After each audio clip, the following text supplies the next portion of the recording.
नमस्कार, मैं हूं प्रत्युष शर्मा और आप देख रहे हैं CTV7 न्यूज़ की खबरें। शुरू करते हैं प्रादेशिक खबरों से। आज प्रदेश के मुखिया भूपेश बघेल ने मीडिया से चर्चा करते हुए कृषि विश्वविद्यालय के विवाद के संबंध में कहा है कि जब स्थानीय स्तर पर हमारे पास प्रतिभा है तो हमें उस पर ध्यान देने की जरूरत है। लोगों के यदि मांग कर रहे हैं और यहाँ प्रतिभा है तो उसे अनदेखा क्यों किया जाना चाहिए। अभी जितनी नियुक्ति हुई अभी हाल फिलहाल में वो तो छत्तीसगढ़ के नहीं थे।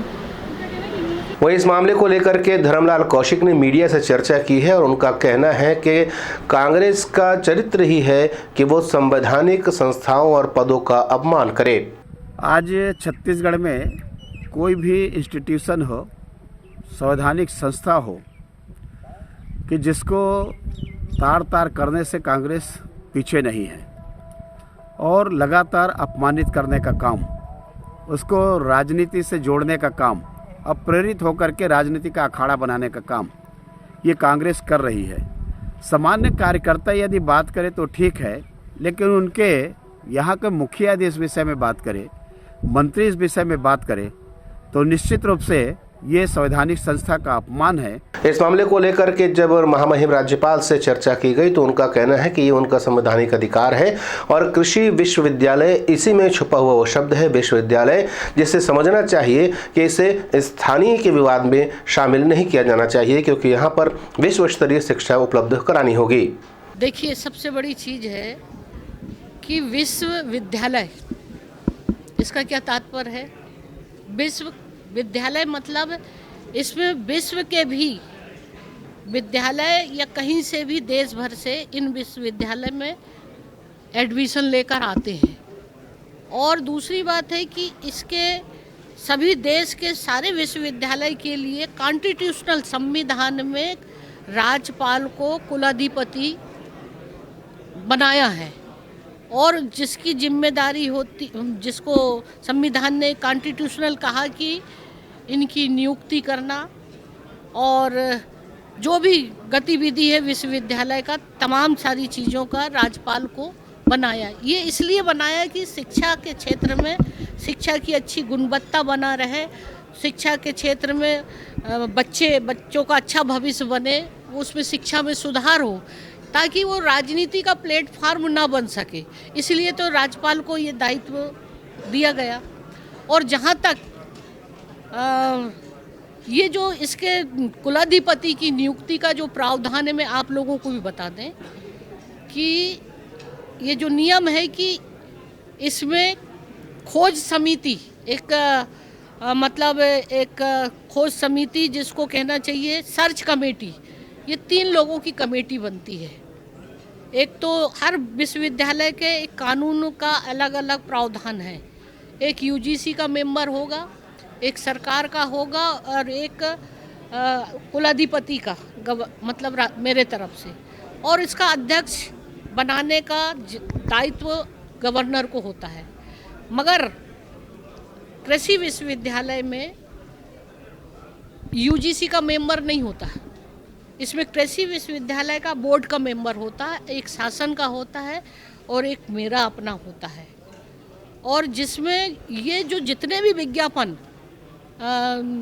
राजभवन से निकाला जाता है पूरे ऑल इंडिया बेस पर, इसलिए निकाला जाता है कि ऑल इंडिया के अच्छे क्वालिफाइड मेरिट आधार पर अगर वो लोग इसमें किसी भी विश्वविद्यालय में कुलाधिपति बनकर आते हैं तो उससे उसका ज्ञान का भी वर्धन होगा और यूनिवर्सिटी का भी विकास होगा और बच्चों का भी इसका प्रभाव होता है।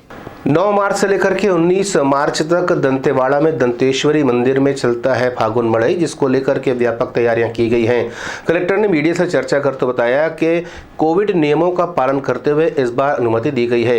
हम आपको बता दें कि इसके पूर्व कोरोना के चलते हुए यह मड़ई का आयोजन नहीं हो पाया था। दंतेवाड़ा ज़िले में माई दंतेश्वरी जी के मंदिर में फागुन मड़ाई का जो कार्यक्रम हर वर्ष होता है फागुन माह में, तो वो 9 मार्च से लेकर 19 मार्च तक किया जाना है और पूरी तरह से कोविड सुरक्षा मानकों का पालन करते हुए यह आयोजन किया जाएगा और पूरे रीति रिवाजों का पालन करते हुए सभी को आमंत्रित किया जाएगा। सभी लोग भक्तजन इसमें सम्मिलित हो पाएँ, इसके लिए जिला प्रशासन पूरी तैयारी करने में जुटा हुआ है और सभी को जो है फागुन मड़ई में माई दंतेश्वरी जी का आशीर्वाद प्राप्त होने का अवसर मिले, इसके लिए पूर्ण रूप से तैयारियां पूर्ण कर ली जाएगी और 9 से 19 मार्च तक के लिए कार्यक्रम किया जाना है। आज सतनामी समाज के धर्मगुरु बालदास गुरु ने एक पत्रकार वार्ता लेकर के पंजाब के लोगों से अपील की है कि वो बड़ी से बड़ी संख्या में कांग्रेस के प्रति अपना मतदान दें और अपने विश्वास को जताएं। उनका कहना है कि कांग्रेस ने अनुसूचित जाति जनजाति का ध्यान जिस तरह से छत्तीसगढ़ में रखा है, ठीक उसी तरीके से पंजाब में भी विकास की गंगा बहा दी जाएगी। उन्होंने कांग्रेस के समर्थन में वोट मांगते हुए पत्रकारों से चर्चा की और ये भी कहा कि कांग्रेस अनुसूचित जाति जनजाति के विकास का खास ख्याल रखती है। तो वहाँ के जितने भी अपने मतदाता हैं, समस्त मतदाता जनता से मैं सम्मानित मतदाताओं से अपील करता हूँ कि 20 तारीख को जो मतदान दिवस पर बड़ी संख्या में कांग्रेस के पक्ष में मतदान कर परम पूज्य घासीदास बाबा जी के महान संदेश मानव मानव एक समान का नारा बुलंद करें। पंजाब के पंजाबी और छत्तीसगढ़ के सतनामियों का सैकड़ों साल पुराना संबंध रहा है। सतनाम धर्म में गुरुमुखी एवं गुरु प्रधान समाज की परंपरा है, वैसी ही परंपरा सिख धर्म के पंजाबियों में भी तथा दोनों समाज सतनाम के मानने वाले हैं। कांग्रेस के नेतृत्व ने पहली बार पंजाब में अनुसूचित जाति वर्ग से समाज से श्री चरणजीत सिंह चन्नी को मुख्यमंत्री बनाकर बिना भेदभाव वाली कांग्रेस पार्टी का बड़ा संदेश दिया है, जिससे समाज का सम्मान एवं गौरव बढ़ा है। हिजाब विवाद को लेकर के रितेश्वर महाराज का कहना है कि कोई भी संस्था हो उसे संविधान के अनुसार चलना होगा। उनका ये भी कहना था कि अगर किसी भी नियम का पालन करने में कोई कठिनाई हो तो यहाँ के लोग और पहले की तरह भी इसमें संशोधन किया जा सकता है। यहाँ के लोग ही संविधान बनाते हैं और जो भी मांग होती है उसे राज्यसभा लोकसभा के अंतर्गत पास करा करके अमेंडमेंट करा करके भी संविधान में शामिल किया जा सकता है। देखिए, हिजाब विवाद के लिए एक ही बात कहूँगा, देश एक है, संविधान एक होना चाहिए। अगर संवैधानिक रूप से शैक्षणिक संस्थानों में ये निर्णय होता है कि सभी के स्कूलों के मुताबिक या जिनके जैसे स्कूल हैं, विद्यालय हैं, उस ड्रेस में जाने पड़ेंगे, तो वो सबको मानना पड़ेगा।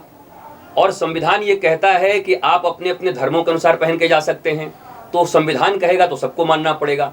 हमारे देश में प्रमुख है संविधान, और संविधान बनाने वाले हैं हम और आप, कोई संस्था नहीं बनाती। जब आप वोट देते हैं उससे वो सरकार बनती है, फिर राज्यसभा और लोकसभा में कोई भी संविधान का अमेंडमेंट्स करके सैकड़ों अमेंडमेंट्स कर दिए गए हैं। कोई ऐसा नहीं कि 1950 में जो संविधान बना वो अमर है, पूरा का पूरा। कहते हैं आप संविधान बदलोगे, मैं उनसे पूछना चाहता हूं बदल तो गया है, बदलोगे क्या? संविधान के लिए मनुष्य नहीं बना, मनुष्य के लिए संविधान बना है। संविधान हमारी आपकी सुख सुविधा के लिए बना है। हम संविधान पे बलि चढ़ जाए, मनुष्य मर जाए, मनुष्य बर्बाद हो जाए, ऐसा थोड़ी होता है। तो सरकारें आएंगी और जिस जनता के द्वारा चुनी हुई सरकार आएगी उनके पक्ष में संविधान का संशोधन करती रहेगी। अब यह हिजाब का विवाद भी सरकार के पास है। सरकार चाहे तो संसद में कानून बना दे शिक्षा को लेकर के। हिंदू गौरव छत्रपति शिवाजी महाराज की जयंती के अवसर पर आज हिंदू संगठनों ने अलग अलग स्थल पर कई तरह के कार्यक्रमों का आयोजन किया। कुर्मी समाज की ओर से भी एक रैली निकाली गई। ये रैली सुंदरनगर से प्रारंभ हुई जो तात्यापारा चौक तक पहुंची। इस दौरान शिवाजी महाराज के जयकारे लग रहे थे। उन्होंने मीडिया से चर्चा करते हुए बताया कि शिवाजी महाराज की जयंती के अवसर पर वो काफ़ी प्रसन्न हैं और उनका वैभव है कि आज भी लोग शिवाजी महाराज के नाम सम्मान से लेते हैं। उन्होंने ये भी कहा कि वह कुर्मियों के गौरव हैं। आज शिवाजी जयंती, जैसे कि आप जान रहे हैं 19 तारीख को हमारे कुर्मी समाज से जो छत्रपति शिवाजी महाराज हैं, जो पूरे देशव्यापी, आपने तो इनके बारे में सुना ही होगा, जिन्होंने हमारे देश को मुग़ल शासकों से आज़ाद करवाया और अपना एक साम्राज्य, हिंदू साम्राज्य स्थापित किया। अतः इसी जयंती पर हम लोग समाज के, छत्रपति समाज के लोग, कुर्मी युवा ब्रिगेड की तरफ से यह आयोजन रखा गया है ताकि सभी स्वजाति बंधु यहाँ आ सके और हमारे गौरव पुरुष के बारे में जान सके और उनके दिखाए रास्ते में चल सकें। महासमुंद के अंतर्गत आने वाले ग्राम अमलोर को खासी सौगात मिली है। यहाँ के विधायक विनोद सेवनलाल चंद्राकर ने एक साथ 3 कार्यों का भूमि पूजन किया है, जिससे कि गांव वालों में हर्ष का माहौल है। महासमुंद के गांव अमलोर में बाढ़ का प्रभाव बना रहता था, जिस पर नियंत्रण के लिए यहाँ पर 18,92,000 रुपए की लागत से मखमला नाला में बाढ़ नियंत्रण के लिए तटबंध का निर्माण का भूमि पूजन किया है। साथ ही साथ यहाँ के गौठानों को लेकर के एक समस्या सामने आ रही थी कि यहाँ पर गौठान में फेंसिंग नहीं थी, जिसकी वजह से गायों को एक जगह एकत्र करना मुश्किल हो जाता था और गाय खेतों में घुसकर नुकसान पहुंचाती थी, जिसे ध्यान में रखते हुए स्थानीय विधायक विनोद सेवनलाल चंद्राकर ने यहां लगभग 6 लाख रुपए की लागत से गौठान फेंसिंग का कार्य का भूमि पूजन किया है। वहीं पेयजल को लेकर के भी यहां काफ़ी समस्या बनी हुई थी। महिलाओं को लाइन लगा करके यहाँ पर पानी लेना पड़ता था, क्योंकि यहाँ पर पानी की दिक्कत है और उसके संसाधन भी यहाँ पर कम हैं। इसलिए कुछ ही स्थानों पर जहाँ नल के द्वारा ये पानी उपलब्ध कराया जा रहा था, वहाँ पर लाइन लगना स्वाभाविक था। जब CTV7 ने यहाँ की महिलाओं से चर्चा की तो उनका कहना था कि पानी को लेकर के उन्हें खासी तकलीफ थी। पानी की व्यवस्था बहुत कंट्रोली है, पानी अच्छा से नहीं मिलते पानी। हाँ, लाइन जहाँ लाइन नहीं रहा है ना, वहाँ वो पानी की व्यवस्था नहीं है। लाइन गोल हो जाते तो हाँ। और हम बोर में बच्चे पानी निकलते कहते थे। हाँ निकलते, लेकिन स्वच्छ नहीं है पानी। हाँ हाँ, पिए के लायक नहीं है। जांच वाँच करके देखी से पीने के लायक नहीं है पानी है। और वो लगे थे बिगड़ गए। यहाँ पर लगभग 63 लाख रुपए की लागत से पानी टंकी और नल जल विस्तार के लिए भूमि पूजन का कार्य संपन्न किया गया है। विधायक विनोद सेवनलाल चंद्राकर की ओर से संपादित इस कार्य के बाद लोगों को उम्मीद है कि अब उनके पानी की दिक्कतें दूर हो जाएंगी। अच्छा सुविधा हुई भैया। पानी बार एक बोरिंग ही चल पाए तो सब दिक्कत खत्म हो जाए पानी के। इस अवसर पर सभा को संबोधित करते हुए विधायक विनोद सेवनलाल चंद्राकर ने कहा कि छत्तीसगढ़ की सरकार किसानों और मजदूरों की सरकार है और वो आम जनता के लिए लगातार जनहित के कार्य कर रही है। और उन्होंने ये भी कहा कि वे अपने पंचवर्षीय में महासमुंद के तमाम गांवों में पानी के संकट को पूरी तरीके से दूर कर देंगे। गाँव में नल जल विस्तार के काम होते, पाइपलाइन विस्तार के, पानी टंकी निर्माण होते